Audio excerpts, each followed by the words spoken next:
অনেক দিন ধরেই ভাবছিলাম মধ্যমগ্রামে বৌদা স্কাই ক্যাফে যাব। তাই অনেক অপেক্ষার পর আজকে চলেই এলাম বৌদা স্কাই ক্যাফে। ঢুকে পড়লাম।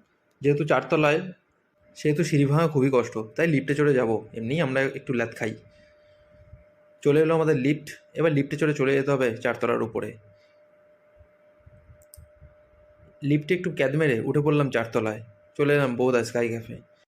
এবার আমরা যাচ্ছি ভেতরে। আমার থেকেও রিমা ভীষণ এক্সাইটেড ছিল। ভেতরে ঢুকেই তো অবাক হয়ে গেছে, এত সুন্দর একটা ভেতরে অ্যাম্বিয়েন্স তৈরি করেছে এনারা। এখন আইপিএল চলছে, সেহেতু ড্রেস দিয়ে খুব সুন্দরভাবে জায়গাটাকে মেনটেন করে সাজিয়েছে।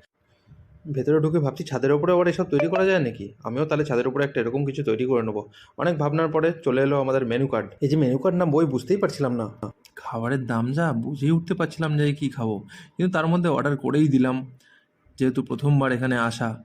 আর বাড়ি থেকে ভেবেই বেরিয়েছিলাম যে আজকে রাতের ডিনারটা এখানেই করব। তাই সব কিছু আজকে এখানেই খেয়ে যাব। কথায় কথায় চলে এলো আমাদের স্টার্টার।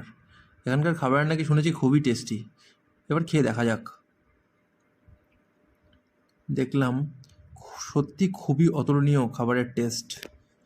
স্টার্টারে কামড় দিতেই চলে এলো আমাদের মকটেল। কোনটা ছেড়ে কোনটা খাবো কিছুই বুঝতে পারছিলাম না। আবার রাতের মেন ডিশও অর্ডার করা ছিল। রাতের মেন ডিশটা তো এত সুন্দর ছিল। এটাকে বিরিয়ানি ভাবলে সবাই ভুল করবে, এটার নাম চিকেন মান্ডি, যেটা এখানকার ফেমাস ডিশ।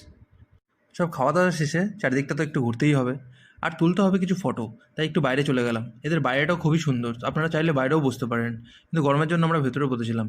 কিছু ফটো তুলে নিয়ে আমাদের এবার ঘরে ফেরার পালা। অনেক রাত হয়ে গেছিলো, তো এবার ঘরে ফিরতে হবে। আপনারাও আসবেন, জায়গাটা খুবই সুন্দর, খাবারের প্রাইসও খুব রিজনেবল।